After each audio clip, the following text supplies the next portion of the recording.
Hello, I'm Ashley Marcello and I attend West Torrance High School and I am here with John Cruikshank. So our first question today is, why is a supervisor important to a city?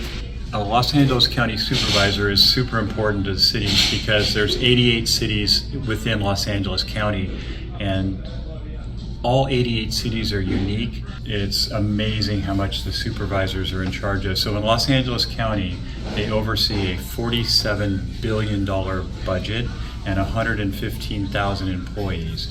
And some of their functions, and I certainly couldn't name off all of them right now, but they're in charge of things like our court systems, our jails, our beaches, many of our roads and transportation systems, our stormwater management. Every time it rains, they have a lot of facilities that help manage the rains. They also are in charge of our health department, and many of the hospitals are county hospitals. And so they're very important to all of us residents here in the county. What are you going to contribute if or when you are elected as the LA's County Supervisor for District 4? Right now, I'm currently the mayor in the city of Rancho Palos Verdes, so I have almost 8 years of experience as an elected official. The biggest thing I have to contribute is the fact that I have been a business owner for many, many years. And I've had the ability to create jobs. I understand how many of these laws and ordinances that our county passes affects all of us. And I want to do what I can to make sure that we empower all of our businesses so that we can have as many jobs and as many opportunities for youth like yourself in the future when you're out looking for work. What impact does youth have in elections? Youth can have a huge impact in our elections. Even though we are not allowed to vote until we're 18, that does not mean that anyone at any age can speak up on an issue that's important to them. It's super important to get the voice of our youth. In our city of Rancho Palos Verdes, we actually created a youth commission to where we can hear from high schoolers and middle school students on things that are important to them, because they're a huge part of our population and we respect their voice, and we want to make sure that our community meets their needs as well. We want to hear from the youth, so I think the youth can be a huge part of elections and even non-elections, just part of government. How can youth get involved into politics? I think that there's a lot of opportunities in our schools to be a part of different clubs and run for class president as you get junior and senior year. And those are all things that are pretty obvious.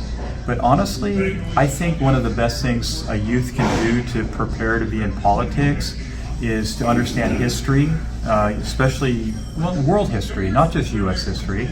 And I think also joining things like debate teams and speech clubs, because you do a lot of speaking in front of people. And so being able to speak with your passion and your beliefs is not easy to do. How do you prepare for an election? I think the mental preparation is the most important thing, because you have to be someone that has thick skin. You're going to get a lot of people that say, I'm not interested, I'm not going to vote for you, you can't win. And you have to believe in yourself first. And if you don't believe in yourself, you can't run for an election. I had a lot of reflection in terms of what would this mean as I go forward, how would it change my life in terms of running a business and having to run a campaign.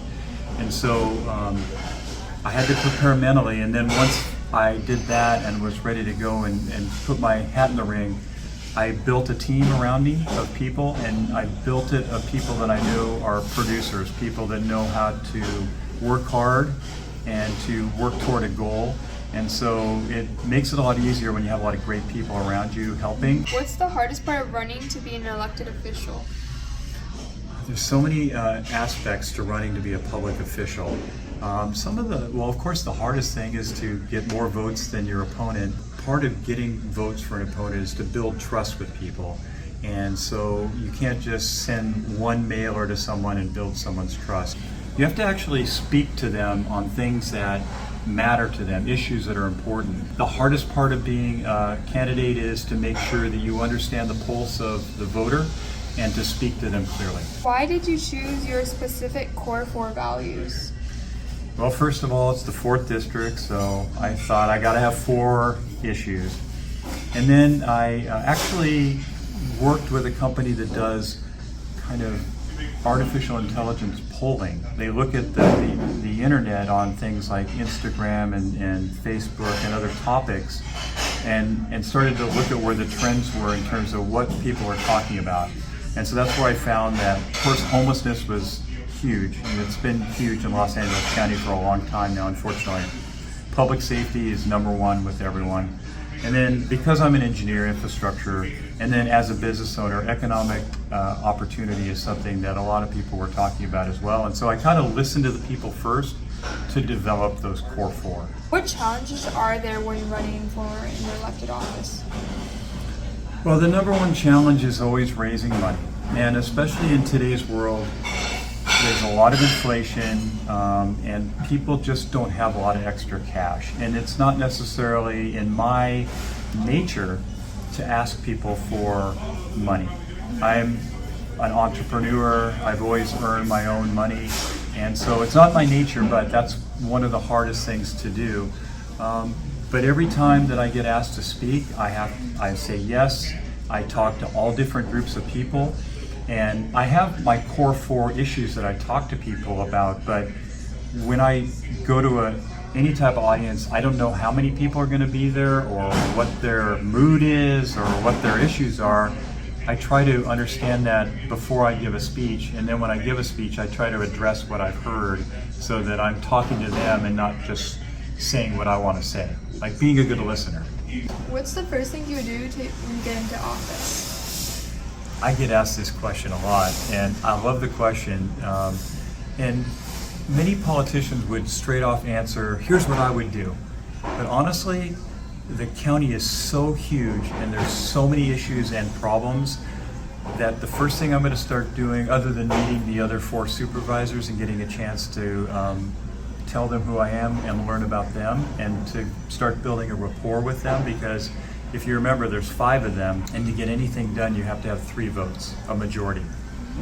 So the first thing I would do is get a chance to meet the other 4 supervisors. The next thing I would start doing is I would start going to all the departments, and I would meet with their teams and start listening to what they are doing so I can really understand what's going on in the county. I'm going to really listen to people, and I'm going to make my decisions based on listening to people more so than just dictating what I think is right, because I have my ideas about what I think we should be doing, but I think it's such a big government, $47 billion, that it's not something you just trifle with. You can't just go in and start tearing things up. I don't want to do that. I want to listen, I want to learn, and then I want to start to move the ship in the right direction. Thank you, John Cruikshank. It was a pleasure talking with you, and good luck on your election.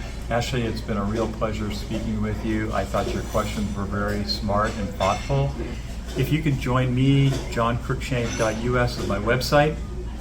You can catch me on Twitter at Save LA County. Once again, johncruikshank.us. Thanks for joining us, Ashley. Thank you so much.